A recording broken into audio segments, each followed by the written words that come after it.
This is not the thing I intended to do, nor is it the thing I announced I was doing at the end of the last episode. See, as it turns out, the thing announced is actually rather difficult, and the investment of time and resources needed to complete it has grown, if not exponentially, then certainly in mathematical ways beyond comprehension. In other words, it is difficult, and more time is needed to produce episodes of the quality you've come to expect. At least, that's what seems to be the problem.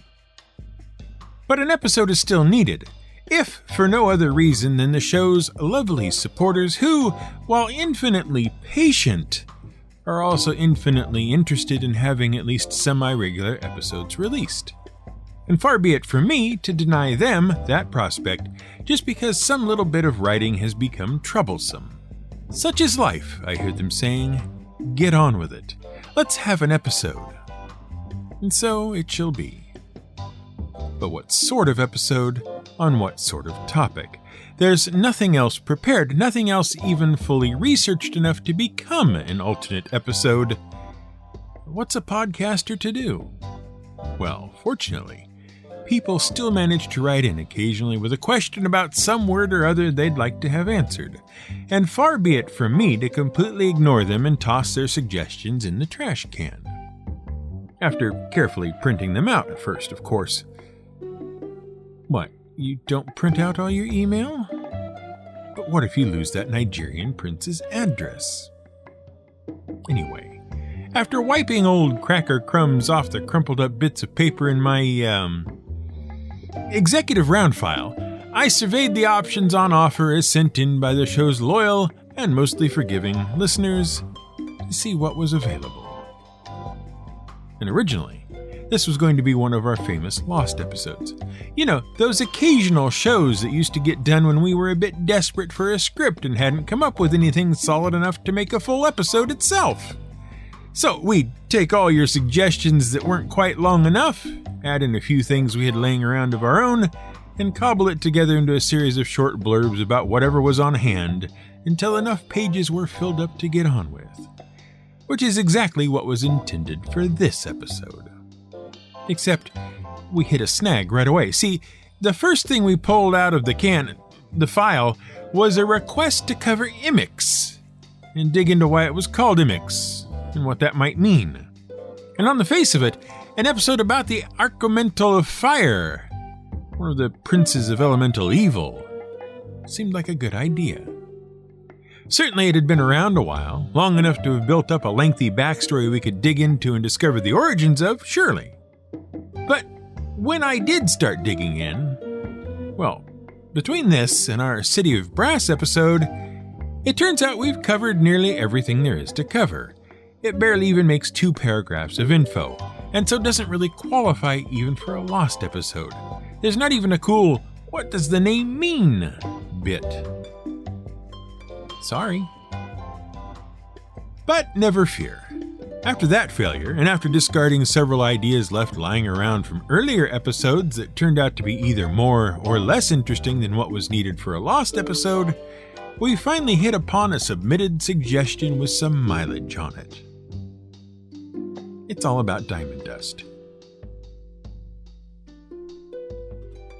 This is GM Word of the Week, and I'm Fiddleback. Tim S. wrote in a while ago to ask about spell components. Probably he's already worked out the answer to his question, but just in case it's all still up in the air, let's take a shot at providing an answer. Tim wrote, I was recently talking to a retired jeweler, and it got me thinking about gems as material components in D&D, and specifically why there are spells that call out diamond dust in particular for greater restoration. On one hand, it makes sense to have some spells need a rare-sounding ingredient that can be the seed for an entire adventure to acquire, but that could be anything. So why diamond dust? Were there medieval beliefs about diamond dust's magical properties? Was it just a cool bit of alliteration?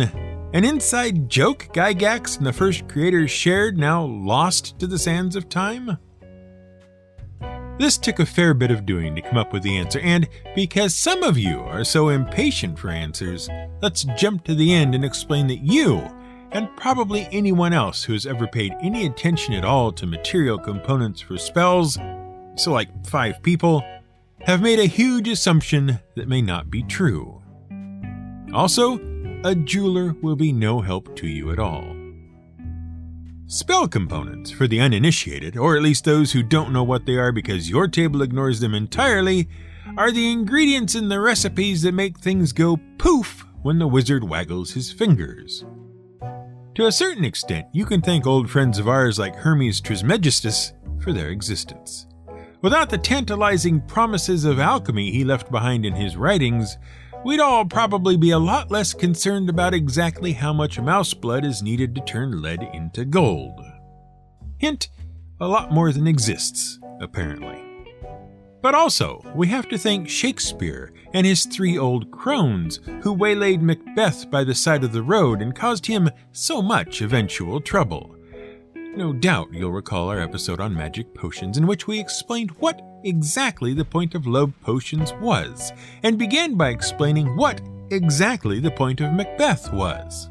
We opened that episode, more or less, with a recitation of the only potion recipe you remember a part of. The things those 3 witches were putting into their cauldron. To refresh your memory, the witches toss into the pot the following ingredients: fillet of snake, eye of newt, toe of frog, wool of bat, tongue of dog, adder's fork, blindworm's sting, lizard's leg, howlet's wing, and once all that has been allowed to boil and bubble, they cool the whole thing with baboon's blood and wait for any wandering power-hungry generals to come by. But, as is often the case with magical paraphernalia, not everything is as it appears to be. Sure, it's a pretty terrifying list of disgusting ingredients, but what actually are they? And how are they collected? Are there a lot of recently blinded newts running around, or what? Well, fortunately for the newts, there are not. But have you ever really paid attention to the spell components listed under your favorite D&D type spells? Take, for instance, the ever-popular Fireball spell. Without diving off into a wild discussion of Vancian magic and sympathetic focus and whatnot, the Fireball spell produces a ball of flame from one of your fingers, which zooms off and, hopefully, burns stuff up. Bad guys included. It has what are called verbal, somatic, and material components. In other words, things you say, things you do, and things you use to make the spell happen. Now, so important were each of these things that D&D literally has never cared what you actually say to make a spell happen. It could be any combination of reasonable-sounding magic words. The game doesn't care. Abracadabra works just as well as hocus pocus, which works just as well as a la peanut butter sandwiches. It makes no difference to the game. But what does matter, otherwise why would they have bothered writing it into the game rules for everyone to ignore, are the actions and ingredients you use to produce the spell. For Fireball, the action is a finger flick. How do I know it's a finger flick when the spell description only says the fireball comes from your pointing finger? Because I read what the spell's material components are. For a fireball, you're going to need either some sulfur or some bat guano. No, really, you use bat poop to make a fireball. So either something stinky and burny or something very stinky and burny. Certainly want to flick that off your fingers if you've just put your hand in a bag of ingredients and come out with that on it. The point being, though, that so far, no actual magic is involved in making a fireball work. All you need at this point is a source of ignition and fuel in the form of guano or sulfur, both of which readily burn, to have an actual burning fireball flying through the air at your no doubt startled enemy. Probably all the magic words are just there to sell the effect and distract people while you flick your bick. Sim sim sada bim, and suddenly a burning ball of bat poop is aimed at your head. It works this way with other spells too. Acid Arrow requires powdered rhubarb leaf and an adder's stomach, which, Unless you know about the high levels of oxalic acid in rhubarb leaves and can see how some powder and a bit of liquid put into a stretchy animal's stomach suddenly becomes a much more annoying sort of water balloon, seems silly on the face of it. The confusion spell requires 3 nutshells, and if you can't see how 3-card Monty or Find the P could confuse people, let me introduce you to a little game I like to play for money.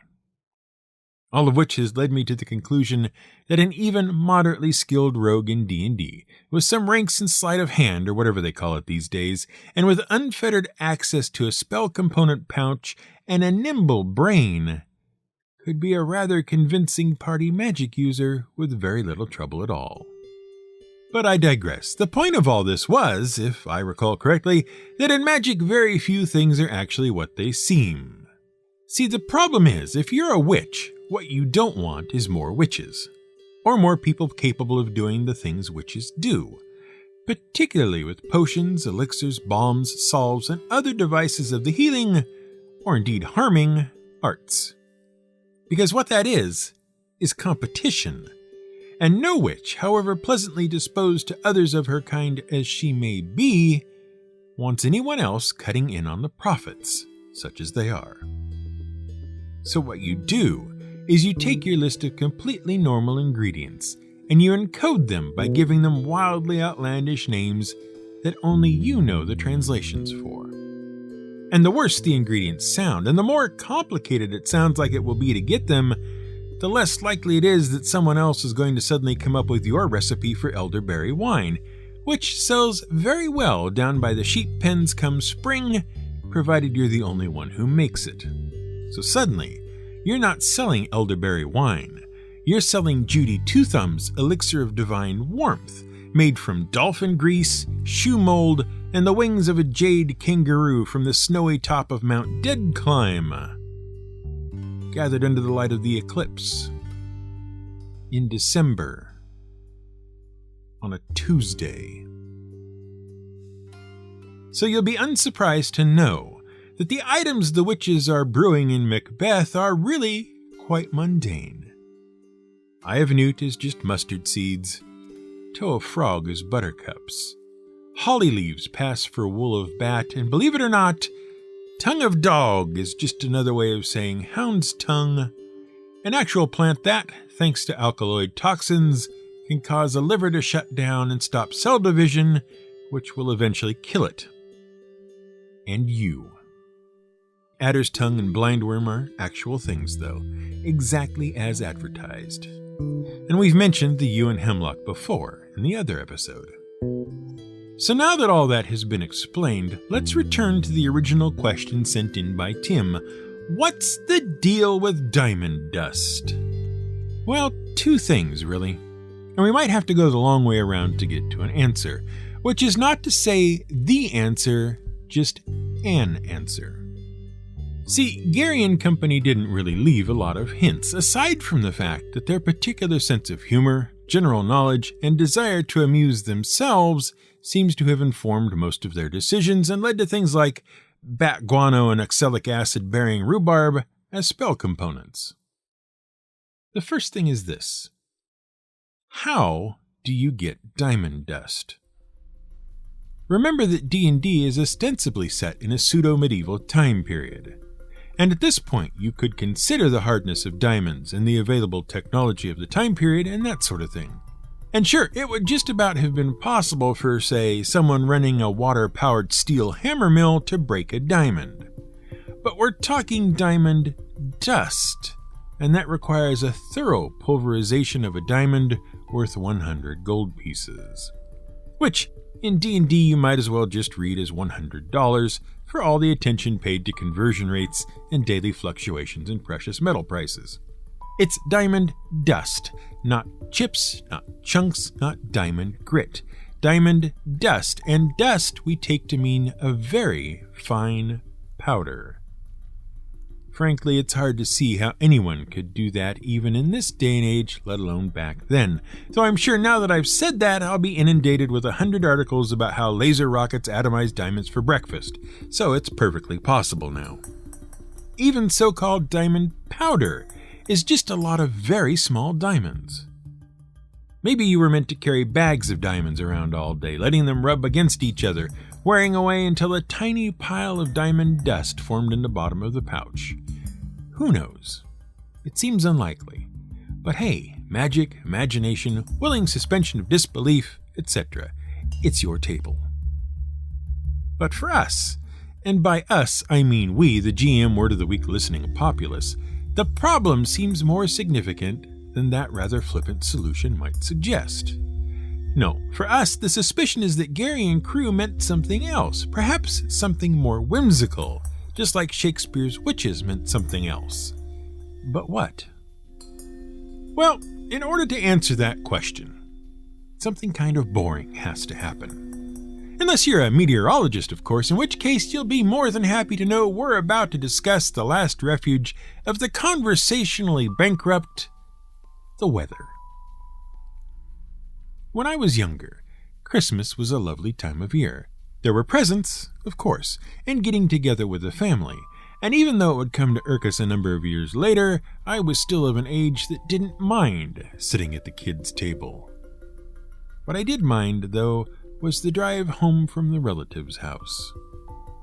It was usually around midnight, and given that the relatives lived about 20 miles away in a little town down an increasingly rural highway, the journey was often quite dark, lit only by the beams of our car's headlights. Most of the time there was only a modicum of traffic traveling along with us one way or the other, which was fine, because you couldn't actually see anything at all. Not oncoming cars, not the road in front of you, not even, on some occasions, the front of the very car you were driving in, no matter how bright the headlights were. In fact, the brighter they were, the worse you could see. Because fog. In fact, one year, just on the cusp of getting my learner's permit, and therefore being very interested in all aspects of driving, the fog was rolling in so thick that from my location in the back seat, peering out the front windshield, it seemed to me that even at the very cautious speed of 20 miles an hour, we were drifting unstoppably to the right and off the road into a nearby ditch. Never mind that the car would have had to travel at right angles to its wheels. The fog was so thick that this was the impression it gave as it reflected the low beams back at us from inches in front of the car. Most Christmas trips home weren't this bad, but there was almost always a blanket of fog for every Christmas drive home. A lot of people will tell you that fog is just low-flying clouds, which is not entirely inaccurate, but is also not entirely correct. See, the moisture that makes up fog, unlike that which makes up clouds, has to come from a local source, and that local source can be anything from a nearby body of water to extra damp ground, which is why we often had so much fog on our drive home. Nearby, very damp, pear orchards, which would collect water and heat during the day while the sun was up, and then release it all as night fell. Once the dew point, which is the temperature at which water vapor condenses out of the air into droplets, once the dew point begins to approach within 2.5 degrees Celsius of the air temperature, you're in for the sort of damp that just hangs around.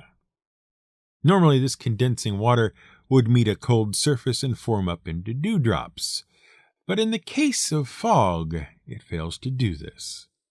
Maybe because there's a strong updraft from the ground, or because all the local plants are giving up all their stored water, or the air is lifting over the mountains, or a whole bunch of other reasons that mean the droplets of water vapor hang about in the air instead of falling to the ground like they should. In the case of our ride home, it was because all the daytime winter sun heated up both the asphalt of the highway and the ground of the pear orchard during the day, which meant all the cold moisture at night couldn't get to the ground for all the heat still rising, thereby suspending all that water right in front of our car as we crept slowly back home.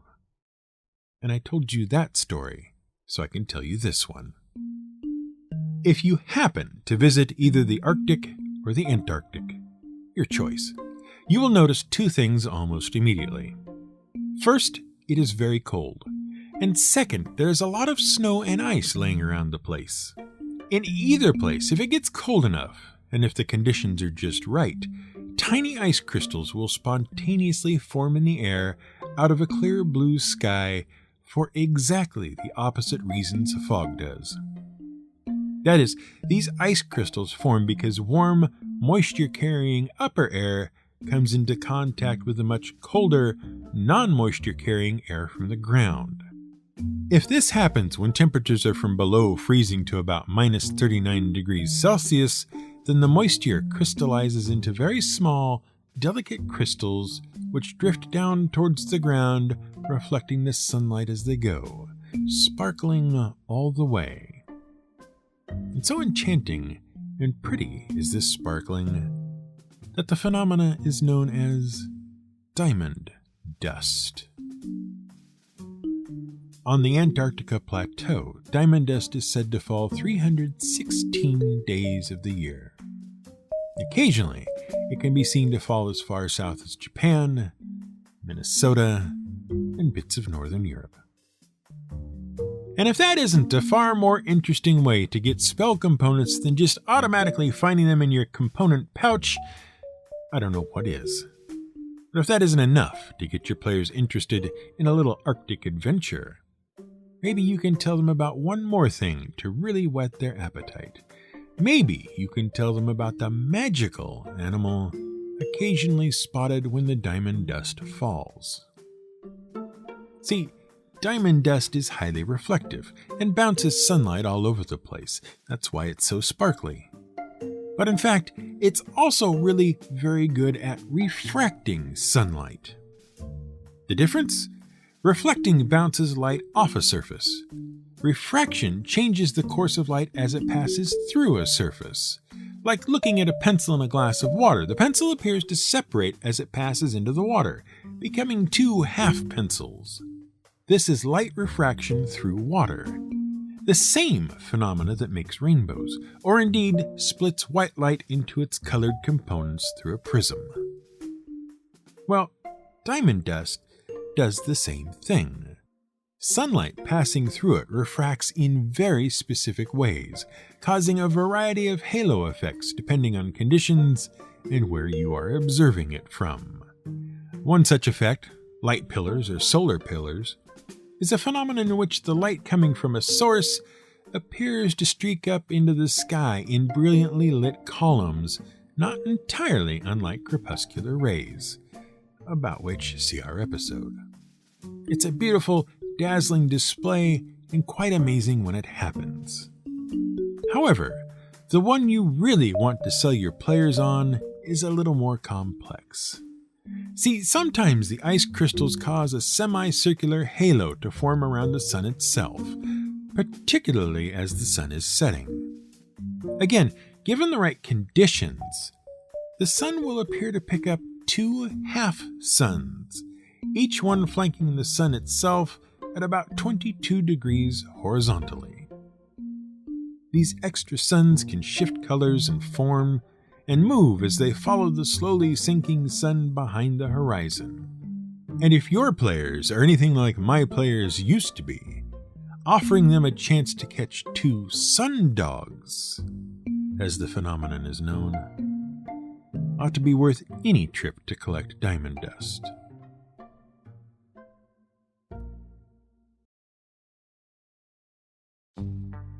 Thanks for listening to this episode of GM Word of the Week. I know it wasn't what you expected, but hopefully you enjoyed it anyway. With a bit of luck and skill, the next episode should be on track and ready in a couple of weeks. Until then, if you'd like to help support the show and keep it going, consider heading over to the Buy Me a Coffee page for the show at buymeacoffee.com/fiddleback and grabbing a membership. They start as low as $5 a month and include things like transcripts and early show releases, along with access to a special blog, a Discord channel, and more. You'll be joining a group of stalwarts who have more than earned the title Friends of the Show. And if a regular monthly pledge is too much for you, you can offer one-time support in any amount you like, just to say, hey, thanks for making the show. Keep at it. That's buymeacoffee.com/fiddleback. This episode is a Fiddleback production and was researched, written, and produced by Brian Casey. Music comes from Blue Dot Sessions. We shall find peace. We shall hear angels. We shall see the sky sparkling with diamonds.